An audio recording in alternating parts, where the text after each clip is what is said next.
If you take the interpretation of the chart down, let me just start. If you know the atomic time that somebody's born in, you're able to take the chart analysis down to deeper levels called bases and tones. There's also the colors of motivation and environments. The first thing that I want to just say is these are all elements to chart interpretation that came later. I'm not saying that they're not valid because type itself also came later. And I also want to say that the way that I teach you to interpret a chart, you don't need to have those numbers and you don't need to know that information. Let's just say that if you understand a chart, if you understand openness, if you understand the drivers in a chart, if you understand how the circuitry functions, if you understand how to find the core dilemmas in a chart, and every chart has a core dilemma, if you understand what each individual chart needs in order to feel heard, seen, loved, and recognized, in order to tap into their full resiliency. And you all are getting all of that in your training. If you go through level 4, you're going to learn how to see all of that in a chart. Classifying motivation and drive by little numbers and little phrases is really, really limiting. It doesn't tell you enough.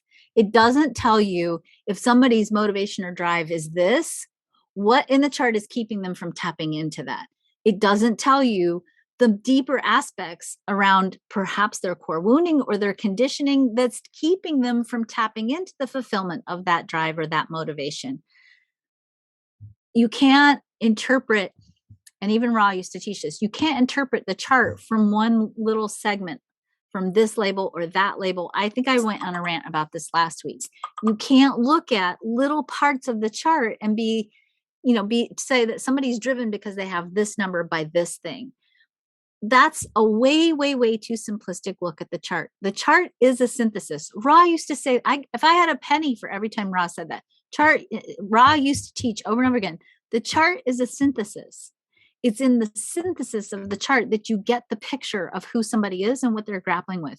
If you get so fixated on this environment or this motivation or this color or this base, and you don't look at that in the context of the whole chart and how all the different parts are playing, and let me also be clear, also in the context of what is this person's lived experience, because the chart doesn't answer everything. The chart's not going to tell you what happened to somebody when they were 5. The chart's not going to tell you what's somebody's ancestral lineage and how is that playing into the story that they're telling about who they are. The chart's not going to tell you a lot. And if you're not having an integrated conversation with your client and you're straight up looking at this factor and this factor and this factor in the chart without seeing the whole person, you're missing the point of human design. You're missing the point of the chart. You're here to help people understand who they are so that you can help them interpret what they need. And you're here to help them learn how to activate that chart in their actual life as mothers, as fathers, as parents, as children, as daughters, as sons, as friends, as business partners, as humans. And that's it's part of why I don't give you these little one-off check sheets about this thing and this thing and this thing, because you're not going to serve at your highest level if you don't know how to synthesize a chart.